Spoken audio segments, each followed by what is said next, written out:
غزوہ بدر میں 14 مسلمان شہید ہوئے تھے جبکہ 70 کفار مارے گئے تھے، لیکن غزوہ احد میں یعنی اس جنگ میں اس کے بالکل برعکس 70 مسلمان شہید کر دیے گئے تھے اور صرف 22 کفار مارے گئے تھے۔ آخر یہ کیوں ہوا تھا؟ کن کی غلطی تھی؟ السلام علیکم۔ آج کے ویڈیو میں ہم غزوہ احد کے بارے میں جانیں گے۔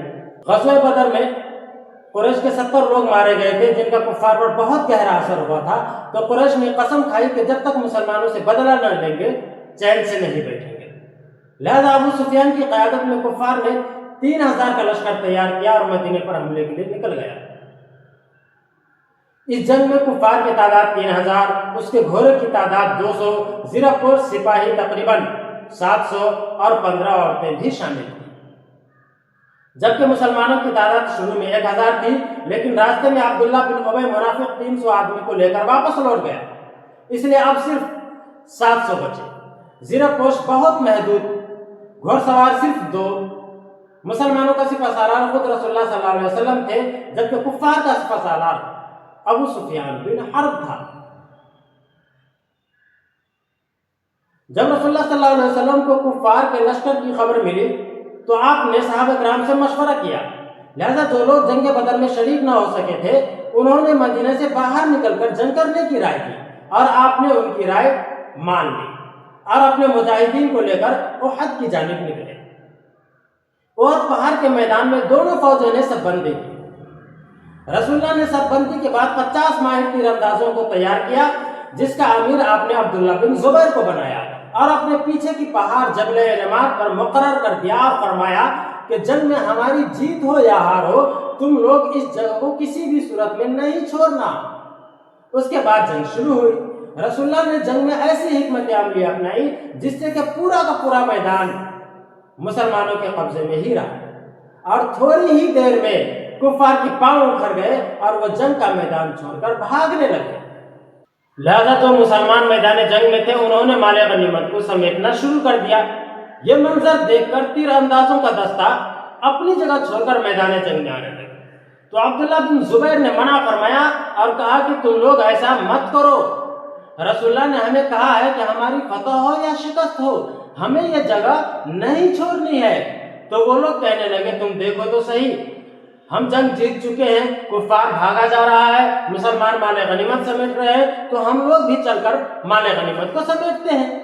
حالانکہ بار بار عبداللہ بن زبیر نے جانے سے منع کیا، پھر بھی وہ لوگ مال غنیمت سمیٹنے کے لیے چلے گئے، اور 50 میں سے آدھے سے زیادہ لوگ اس جگہ کو چھوڑ چکے تھے۔ اور یہ سب منظر خالد بن ولید دور سے دیکھ رہا تھا۔ اس نے یہ دیکھا کہ پشت کی یہ جگہ تو خالی ہو گئی ہے اور اب یہاں سے حملہ کیا جا سکتا ہے، لہذا اس نے اپنے گھوڑ سوار دستوں کے ساتھ اسی جگہ سے مسلمانوں پر حملہ کر دیا۔ حالانکہ عبداللہ بن زبیر اور ان کے چند ساتھیوں نے ڈٹ کر مقابلہ کیا اور وہ سب کے سب شہید کر دیے گئے۔ خالد بن ولید عبداللہ بن زبیر اور ان کے ساتھیوں کو شہید کرنے کے بعد پھر سے میدان جنگ میں مسلمانوں سے لڑنے لگے۔ جب بھاگتے ہوئے کفار نے دیکھا کہ ہمارے ساتھی تو لڑ رہے ہیں تو اس نے اپنے ساتھیوں کو پکار پکار کر بلایا، اب کفار کا ایک جم غفیر مسلمانوں پر ٹوٹ پڑا، اور ادھر مسلمان یہ سوچ چکے تھے کہ ہم جنگ جیت چکے ہیں تو وہ مال غنیمت سمیٹ رہے تھے، لہذا اس اچانک حملے کے مسلمان تاب نہ لا سکے اور بہت سارے مسلمان اس حملے میں شہید کر دیے گئے۔ جبل رماد پر مقرر کیے ہوئے صحابہ کی غلطی کی وجہ سے ہی اس جنگ میں تقریباً 3 گنا زیادہ مسلمانوں کی شہادت ہوئی۔ اس جنگ میں صرف اور صرف 22 کفار مارے گئے، جبکہ تقریباً 3 گنا زیادہ یعنی کہ 70 مسلمان شہید کر دیے گئے تھے اسی تیر اندازوں کی غلطی کی وجہ سے، اور مسلمانوں کی فتح شکست میں بدلنے لگی۔ اور اسی دوران حضرت حمزہ، حضرت مصعب بن عمیر اور بھی صحابہ شہید کر دیے گئے، اور اسی دوران یہ افواہ بھی پھیل گئی کہ رسول اللہ صلی اللہ علیہ وسلم شہید کر دیے گئے۔ آئیے اس کی تفصیل جانتے ہیں۔ پہلے حضرت حمزہ کی شہادت کی تفصیل جانتے ہیں۔ حضرت حمزہ نے جنگ بدر میں ہندا کے باپ عتبہ کو قتل کیا تھا، تو ہندا نے قسم کھائی تھی کہ وہ اپنے باپ کا بدلہ حضرت حمزہ سے ضرور لے گی، اس لیے اس نے اپنے وحشی غلام سے کہا کہ اگر تم نے حمزہ کو قتل کر دیا تو میں تمہیں آزاد کر دوں گی۔ اور یہ غلام نیزہ بازی کا ماہر تھا، ایک درخت یا پتھر کے پیچھے چھپا ہوا تھا اور ادھر حضرت حمزہ دشمن کی صفوں میں گھس کر بے شمار کفار سردار کو قتل کیا. وہ جدھر نکل پڑتے تھے دشمن کے پاؤں اکھڑ جاتے تھے کہ وحشی غلام کی نظر حضرت حمزہ پر پڑی.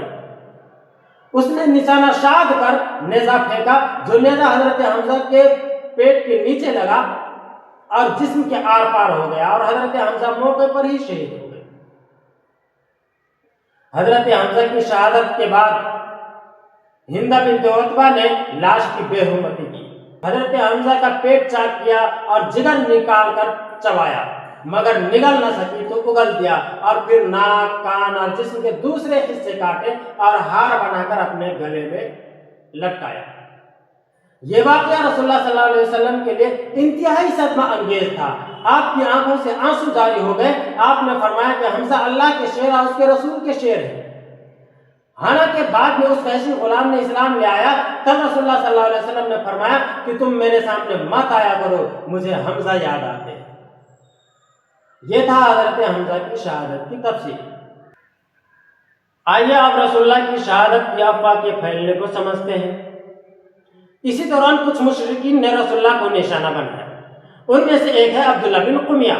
عبداللہ بن قمیہ نے ایک تلوار سے حملہ کیا جو رسول اللہ کے کندھے پر لگی اور چونکہ آپ زرہ پہنے ہوئے تھے شدید چوٹ آئی.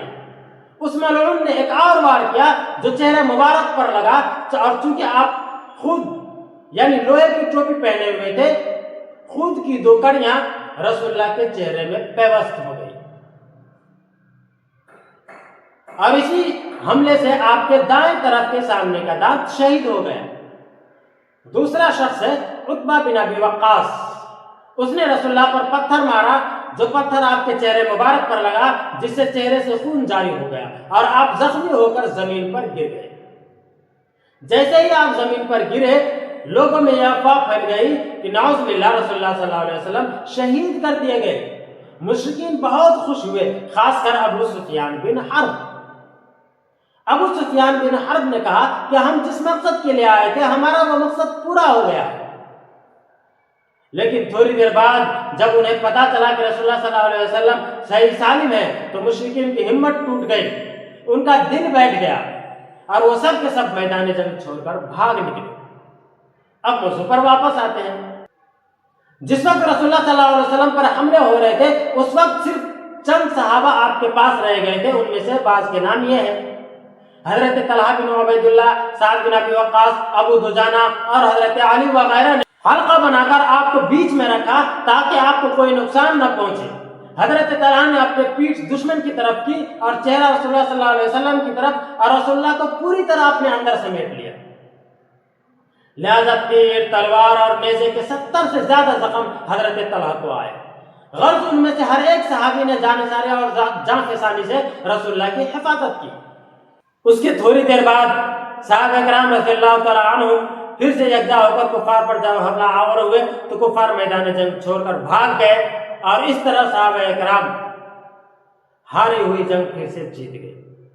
اس جنگ میں تقریباً 3 گنا زیادہ مسلمان شہید ہو گئے تھے کفار کے مقابلے میں, کیونکہ اس جنگ میں صرف 22 کفار مارے گئے تھے جبکہ تقریباً 70 مسلمان شہید کر دیے گئے تھے تیر اندازوں کی غلطی کی وجہ سے. مزید اسلامی تاریخ سے واقفیت کے لیے ہمارے چینل کو سبسکرائب